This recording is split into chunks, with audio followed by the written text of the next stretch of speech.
2013 में प्रोजेक्ट समृद्धि हम लोगों ने स्टार्ट किया था सारंडा वन क्षेत्र से, जहाँ पे हम लोगों ने कुछ लड़कियों को आइडेंटिफाई किया था एएनएम की ट्रेनिंग्स के लिए। और उस समय की सफलता ने हमें एस्पिरेशन किया कि हम लोग आगे इस प्रोजेक्ट को कैसे दूसरे क्षेत्रों में भी लेके जाए जो सिमिलर चैलेंजेस के साथ जूझ रहे हैं। चैलेंजेस कहें तो यहाँ पे माल न्यूट्रिशन, पॉवर्टी, फोर्स माइग्रेशन, ये सबको अहम चैलेंजेस थे जो हम लोगों ने इसमें आइडेंटिफाई किया था कि ये सारे क्षेत्र जो है वो नक्सल हिंसा से प्रभावित रहे। तो एक तरह से देख रहे तो दोहरी चैलेंजेस के साथ ये क्षेत्र जूझ रहे थे। तो ऐसे में ये प्रोजेक्ट और आगे हम लोगों ने लेके गए। मैं जो गांव में हूँ वो बहुत ही पिछड़ा इलाका है, जहाँ की किसी भी चीज़ का सुविधा नहीं थी। जब मैं छोटी थी वहाँ की इलेक्ट्रिसिटी नहीं थी। वहाँ पे माहौल ऐसा था कि वो डरावना माहौल था कि उस पे नक्सलियों का बहुत ज़्यादा उधर शोषण होता था। मतलब जब भी रात में दिन पे जब भी आ जाते थे वो। इस प्रोग्राम का उद्देश्य था कि कैसे हम ग्रामीण क्षेत्रों में और इन क्षेत्रों में जो नक्सल प्रभावित क्षेत्र हैं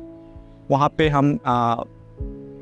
एक स्टेबल सोर्स ऑफ इनकम हम क्रिएट कर सकें। लड़कियों को इस तरह हम लोग पेश कर सके कि वो अपने हम उम्रों के लिए और आने वाली पीढ़ियों के लिए रोल मॉडल बन सके। और साथ ही साथ इन क्षेत्रों में जहाँ पे प्राइवेट सेक्टर और पब्लिक सेक्टर की हेल्थ सेवाएं नहीं काम कर पा रही हैं, वहाँ पे कैसे हम हेल्थ सेवाओं को थ्रू इन लड़कियों के वहाँ पहुँचा सके। करने तो बहुत बच्चा लोग भी चाहते हैं, दोस्तों से सुने भी है, उनको आगे पढ़ने का इच्छा है, लेकिन वही सुविधा नहीं है कि आसपास कोई कॉलेजेस नहीं है, स्कूल्स नहीं है कि बच्चे वहाँ जाके पढ़ सके। और हम लोग बिलोंग करते हैं सरंडा एरिया से, जो कि हाईली फॉरेस्ट एरिया है, जहाँ पे हम लोगों का मतलब ऐसे हम लोग कुछ सोच भी नहीं सकते कि सिटी में रह के हम लोग कुछ अच्छा अपने आप को ग्रो करें या फिर अच्छा लाइफ दे अपने फैमिली को, या हम लोग मतलब एक रोल मॉडल बने अपना एरिया का। ये हमें कुछ पता ही नहीं था। आज के डेट में हम लोग 17 नक्सल प्रभावित ब्लॉक को हम लोगों ने चिन्हित किया है, वहाँ पे कार्य कर रहे हैं और तकरीबन 550 नर्सेस हम लोगों ने तैयार किए हैं। ये नर्सेस ना सिर्फ अपने गाँव में एक सोर्स ऑफ इनकम का काम कर रही हैं रेमिटेंस के रूप में, साथ ही साथ वहाँ पे स्वास्थ्य सेवाओं को कैसे वो अपने लेवल पे लेके जाए, छोटी मोटी बीमारियाँ को एड्रेस कर सके। एटलीस्ट जो सेवाएं हम लोग घर पे ही दे सकते हैं वो सब कैसे अवेयरनेस वहाँ पे लेके जा सके, उस पर ये लड़कियाँ पॉजिटिवली काम कर रही हैं। साथ ही साथ एक और हम लोगों ने इसमें काम किया कि कैसे इन लड़कियों को ना सिर्फ रोल मॉडल के रूप में हम लोग तैयार कर सके, बल्कि चेंज मेकर जो गाँव में शिक्षा को लेकर के, अर्ली मैरिजेस को लेकर के, फोर्स माइग्रेशन को लेकर के गांव में परिवर्तन ला पाए। मोबिलाइजेशन स्टार्ट होता है स्कूल लेवल से, जब वो लोग 10वीं में जाते हैं। हमारी टीम गांव में जा कर के मीटिंग्स करती हैं, स्कूल में जाके मीटिंग्स करती है, जहां पे हम से बातें करते हैं कि उनके एस्पिरेशंस क्या क्या हैं, और उन लोगों को साथ में जलाते हैं जिन लोगों का एस्पिरेशन है कि वो आगे जाके डिग्निफाइड जॉब के बारे में सोच रहे हैं, या फिर वो सोच रहे हैं कैसे गांव से बाहर निकले और कैसे अपने स्किल्स को हम निखारें कि मैं एक आत्मनिर्भर बन सकूं और परिवार के लिए एक आय का साधन के लिए मैं एक अपना कंट्रीब्यूशन दे पाऊं। इसके अलावा जो ये 3 साल या जो 4 साल के कोर्स है, इस ड्यूरेशन में हम लोग प्रयास करते हैं अपने लाइफ स्किल्स के भी कुछ सेट प्रोवाइड किए जाए, जिसमें कम्युनिकेशन स्किल आते हैं,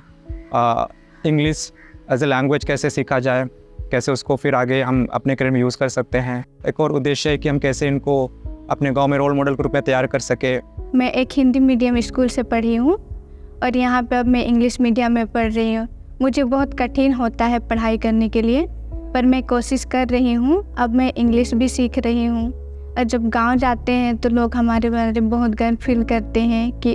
अब वो नर्स ट्रेनिंग कर रही है, नर्स बन रही है। और तकरीबन 12 राष्ट्रीय स्तर के संस्थानों में के साथ हमारा पार्टनरशिप है, जहाँ पे हम इन लड़कियों को पढ़ने के लिए भेजते हैं, जहाँ पे वो लोग एक क्वालिटी ट्रेनिंग अटेंड करते हैं। ये सारे कॉलेजेस में लड़कियाँ अपना नर्सिंग की ट्रेनिंग और हेल्थ केयर की ट्रेनिंग को पूरा करते हैं और 3 साल या 4 साल जिस तरह का कोर्स हो, उसके पश्चात वो अलग अलग संस्थानों में एज ए नर्स काम कर रही हैं। I have noticed that while they are just doing an interview as a non-medical or non-professional candidate, even the grooming, even the look, even the capability to understand things, we are very poor. there is a change, remarkable change in them. Once they become into this profession, I have seen that the way they walk, the way they speak, the way they themselves look at, the blooming heart, it will be all changed,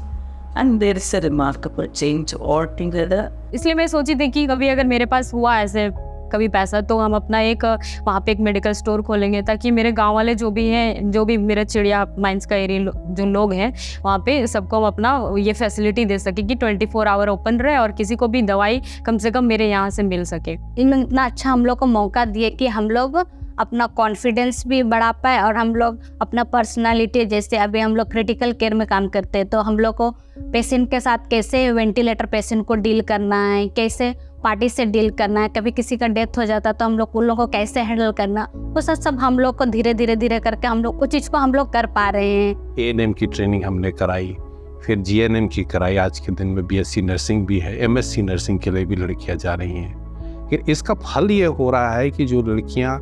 इस training को complete कर लेती हैं, बाद में अलग अलग hospitals में नौकरियां करती हैं, सैलरीज पाती हैं, अपने परिवार को वो जिस तरीके से बैकबोन बन करके सपोर्ट कर रहे हैं, वो देख करके आज हम लोगों को बहुत खुशी होती है। 2013 से लेकर के आप 10 साल हमने कंप्लीट कर लिया। ये प्रोजेक्ट समृद्धि कहीं ना कहीं इसके जो ऑब्जेक्टिव्स